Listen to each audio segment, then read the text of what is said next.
Shri Chaitanya Manobhishtam Sthapitam Jena Bhutale Swayam Rupa Kadamaya Dadati Swapadantikam Vandeham Shri Guru Shri Juta Pada Kamalam Shri Guru Vaishnavanscha Shri Rupam Sagrajatam Sahagana Raghunathanvitam Tvam Sajivam Sadvaitam Savadhutam Parijana Sahitam Krishna Chaitanya Devam Shri Radha Krishna Pada Sahagana Lalita Shri Vishakhanitanscha He Krishna Karuna Sindho Dinabandho Jagatpate Gopesha Gopika Kanta Radha Kanta Namastute Tapta Kanchana Gaurangi Radhe Vrindavaneshwari Vrishabhanusute Pranamami Hari Vancha kalpatarubhascha Kripa sindhu bhayevacha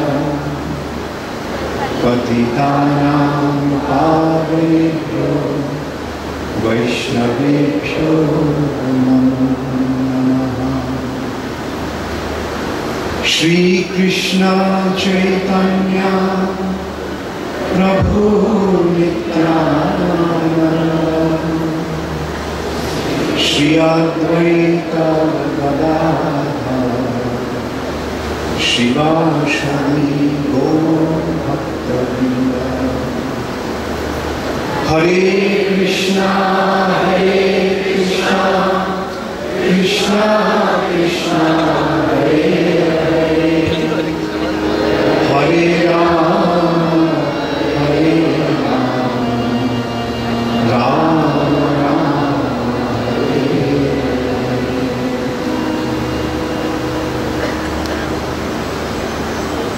Hare Krishna. Until this morning I was feeling all right. Last few days there was a seminar on Brihad Bhagavatamritam and we had a wonderful exchange. Actually that forced me to prepare myself for the seminar, and every morning I had to prepare, and then came, gave the classes, had nice question-answer sessions. Then, since yesterday we started Srila Prabhupada Memorial Festival. The senior devotees, some of the senior devotees, some of my godbrothers spoke about Srila Prabhupada, and that was also very wonderful. This morning also I had the opportunity to speak about Srila Prabhupada. But now I am facing a very difficult time. Like all of a sudden, I have to accept so much worship. And I was seeing when I was walking, so many of you just wanted to come close to me, and there were devotees guarding and pushing them, and I was feeling very bad, and I told the guards, just stand behind, I'll just go. And that eagerness from yours, like, melted my heart. And I was seeing that you all are offering your worship to me, and I was reflecting on that, like, do I deserve that worship?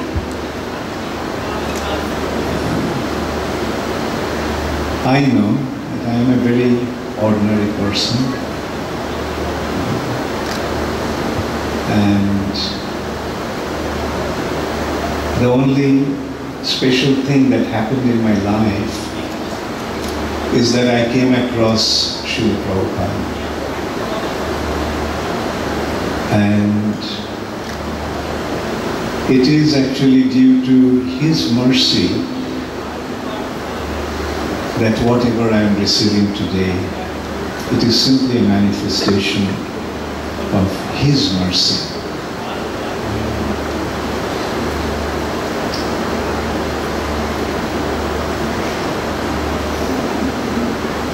Why are you all worshipping me?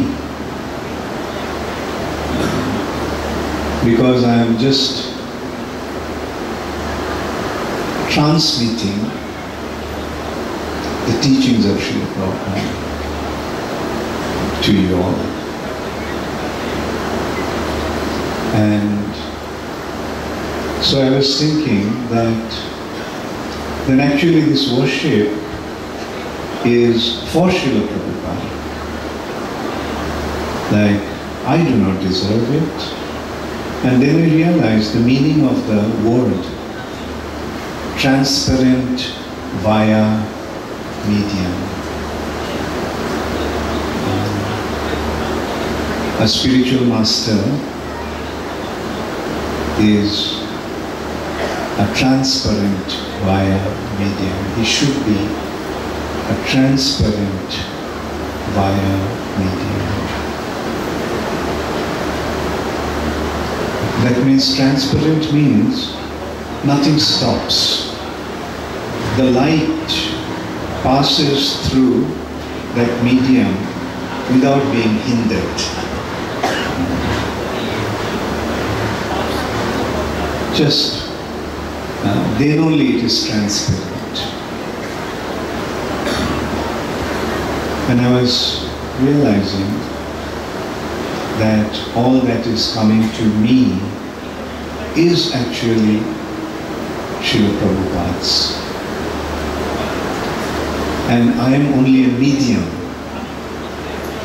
On behalf of Srila Prabhupada, I am receiving it. And my business is to just pass it on to Srila Prabhupada. And I was thinking how difficult a task it is. Because we are so prone, we are so susceptible, we are so vulnerable to our false ego. So often we can be misled to think that it is for me. And I was thinking that that's why it's such a dangerous situation. And I was remembering the mantra for Jagya. When you offer Idam Krishnaya Nama, it's for Krishna, it's not for me. Idam Krishna. And therefore I was thinking that's so important to think. Idam Prabhupadaya Nama. Nothing is for me. My business is to just become divine eternal.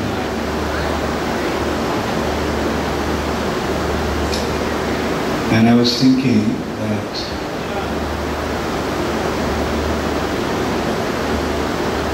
it's better not to be in that situation, like to come to a situation where we have to take worship.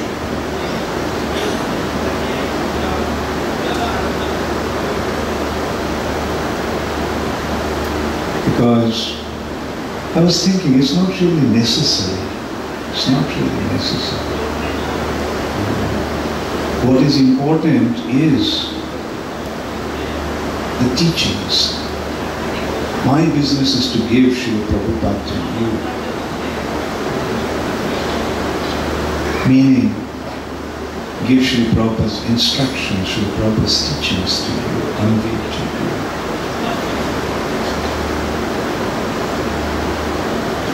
And if I can assume that role and if I can act on that capacity, then it becomes easy.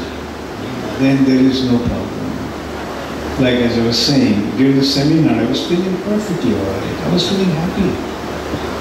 Practically every day I was getting up at 2 o'clock because the days were so busy and I was preparing from that. Like I mentioned, like Brihad Bhagavatamritam is actually a book with 3,000 pages almost. And I had to compress it to 4 days seminars, 8 classes. There are already 17 chapters in two volumes. So even if we covered 1 chapter a day, it would have taken 7 days. Anyway, so there was this kind of pressure to prepare the class in such a way that I could give the essence of Brihad Bhagavatamritam without losing its richness. And when you do that, we feel quite at home, quite at ease. But then this situation came when just worship. So as I was saying, like, what was the use of that worship?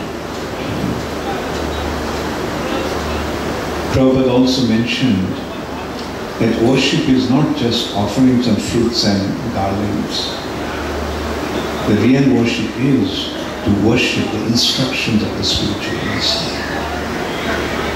So it's the teaching that really matters. And during the seminar of Brihad Bhagavatam, we saw that Gopkumar's only objective was to serve the Lord and become absorbed in remembering the wonderful activities and the glories of the Lord. Sometimes he was directly perceiving it, sometimes he was indirectly being directed to it. So, and that's why the first day of the seminar I just mentioned that many of you came for the seminar, but I got to know that many others were coming just for this occasion for 1 or 2 days. And I expressed my disappointment. This fanfare, this worship became so important that the teachings became secondary. No interest for the teachings. That is not right. As a spiritual teacher, it's my responsibility to remind you that if you want to make spiritual progress, then get absorbed in the teachings, get absorbed in hearing. And hearing just doesn't mean just direct hearing. Hearing means reading. So when you have the opportunity to directly hear from senior devotees, self-realized devotees, it's very important. But when that opportunity is not there, read Srila Prabhupada's books. And then only you will get the real spiritual benefit.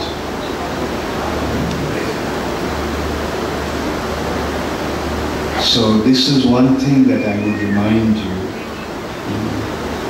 And I was telling Bhakti Prem Maharaj today that maybe from next time we won't have this ceremony of Vyasa Puja. We'll simply have the seminar. Either you come for the seminar or don't come. There won't be any Vyasa Puja, there won't be any such festivity. Prabhupada's memorial festival will be observed just by hearing about Srila Prabhupada's teachings. So that is the important thing. That is what really matters. And I also noticed nowadays devotees are losing interest for hearing. Often they think that, oh, I know everything. There is no need to hear. But that's a very, very dangerous situation. In spiritual life, you can never know enough. You can never know enough. There is always more and more to hear, more and more to learn. Nitya Nava Navayama, this is the spiritual reality. It is becoming always newer and newer and newer. So if you think that you have got everything, that means you are missing out on the real thing. So as it came out from Bhagavatam class also the other day, from the instructions of Sri Sanat Kumar, that the real advancement is indicated by the eagerness to hear. The more we advance, the more we'll be interested to hear. So never think that you have learned everything and there is no need to hear. No need to attend the seminars. No need to attend the Bhagavatam classes. No need to read Prabhupada's books. Therefore, please don't take spiritual life lightly. Take it up very, very sincerely, very seriously. Because it is a serious business. It is the most important business in your life. To get to know Krishna. To recognize your relationship with Him.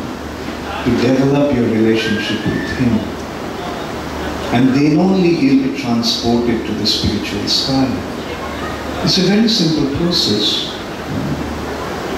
This also came out in our seminars in Brihad Bhagavatam. Narad Muni is instructing Gop Kumar that the main criteria for entering into the spiritual sky is the mercy of the Lord. But ultimately, Uddhava was there, so he pointed out that the main consideration of receiving the mercy for the Lord, of the Lord is daina, humility. So in heart we have to become humble. We must develop this attitude of humility, and then only we'll be able to receive the mercy of the Lord. Without the mercy of the Lord, there is no way to approach the spiritual reality. So anyway, these are the few things that I just wanted to say to you. And ultimately, I just want to also say that I feel very bad that so many of you came, and I know all of you are thinking, all of you are wanting to be with me, that I could deal with you personally and speak to you personally. But it's not happening. I'm quite unable to do that today or in this situation. And I feel very, very sad about that. And I want to tell you that I wish I could spend time with all of you, personally, talking to you. And I hope someday we'll have that possibility, that when we could be together with you, not in such a large group, but in smaller groups, and we can personally deal with you. That is one unfortunate thing about becoming popular. When you become popular and so many people admire you and worship you, the possibility of personal dealings become difficult. Like many devotees used to tell me also, Prabhupada disciples, that in the early days it was so easy to have Srila Prabhupada's association. Practically every day they could be with Srila Prabhupada. Prabhupada used to cook for them, and Prabhupada was teaching them how to cook. Prabhupada was teaching them about various things. But then with time, as Prabhupada's fame began to expand, began to grow, it became so difficult then. And as yesterday Vasu Ghosh Prabhu was telling that in America it was practically impossible to even get anywhere near Srila Prabhupada. And even in India I saw, like those days, it was so practically impossible to go near Srila Prabhupada. And I know Prabhupada also used to feel bad. Sometimes devotees used to block the others to come from the devotees who were managing the Prabhupada's affairs, Prabhupada's secretaries and senior devotees. They would allow other devotees to come to Srila Prabhupada. And Prabhupada sometimes would tell them, don't stop them from coming, let them come. And Tamal Krishna Maharaj used to tell, Prabhupada, there are hundreds of them, how can I allow them all to come to your room? And I've seen, like, Prabhupada was so much willing to give his time to others. I remember once Mr. Jayadayal Dalmia came to see Srila Prabhupada with his 3 daughters-in-law and the grandchildren, his grandchildren in Bangla. He lives in Delhi, he used to live in Delhi. He's very fond of Srila Prabhupada, very important person. And when he left, Prabhupada spoke to him for a long time. Prabhupada's health was not so good, and Prabhupada spoke to them for a long time. I remember when he came, Tamal Krishna Maharaj told him, Prabhupada, Mr. Jayadayal Dalmia has come to see you. Should we let him in? Because then he had to screen everybody. Prabhupada's reaction, oh yeah, sure, please bring him in. And Prabhupada spoke to him for a long, long time, even in that condition. So when he left, I told Prabhupada, you shouldn't exert yourself so much. Your health is not good, you shouldn't talk so much. And Prabhupada's response was, no. They come to hear from me, so how can I deprive them from it? They are coming to see me just to hear from me. And then Prabhupada said, when I talk about Krishna, I feel enlivened, I don't feel tired. So that is one thing about a devotee. When he speaks about Krishna, he speaks enlightened, he becomes enlightened. So I very much wish that I could spend all the time with you. I was seeing when I was coming, like how you were eagerly trying to come and offer some flowers and garlands to me. And I'm sorry that I couldn't reciprocate properly, and I extend my apology for my inability to explain myself properly to you all, when you all are so eagerly trying to have my association. Thank you all very much.